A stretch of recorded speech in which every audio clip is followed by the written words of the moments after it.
Welcome to my channel. నేను మీ శారద. ఈరోజు నాకు నా చిన్నతనం అంతా గుర్తు వస్తుందండి. అలా ఎందుకు గుర్తు వస్తుందని అంటే, ఈరోజు అందరికీ నోరు ఊరించే ఆవకాయ చేశానండి. ఆ ఆవకాయ చూస్తే అందరికీ ఎంతో ఇష్టం కదండి. మన చిన్నతనంలోని ఆ ఆవకాయ చూస్తే ఎంతో ఇష్టం. అది మా ఇంటి ఎదురుగా మామిడి తోటలు ఉండేవండి. అక్కడికి మా నాన్నగారు వెళ్ళి అలా మామిడికాయలు, తాజా మామిడికాయలు కోసుకొని వస్తే మా అమ్మ ఆవకాయ పెడుతుంటే ఆ రోజులే వేరండి. అలా అందరు పిల్లలు గుంపుగా కూడి మామిడికాయ ఆవకాయ చేసిన దగ్గర ఇంకా కూర్చుండేవారు, ఎప్పుడు పెడతారని. ఇంతలో పిల్లలు ఫ్రెండ్స్ వచ్చేవారండి, ఆడుకోవడానికి రమ్మనగా వాళ్ళు కూడా ఆవకాయ చూసి అక్కడే కూర్చుండిపోయేవారండి. అంత ఇష్టంగా అప్పట్లో తినేవారు.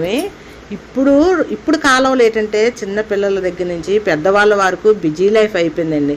ఎవరికి అంత టైం కుదరటం లేదు, ఎవరు అలా చేసి పెట్టడం లేదు. మనం కొంచెం టైం తీసుకొని అలా చేసి పెడితే పిల్లలకి కూడా పాత రోజుల్లో ఎలా తినేవారు అనేది తెలుస్తుంది.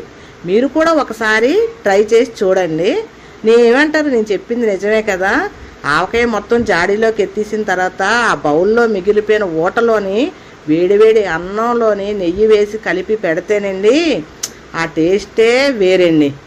అలా మీరు కూడా ఒక్కసారి ట్రై చేయండి. నేను చెప్పింది నిజమే అంటారా?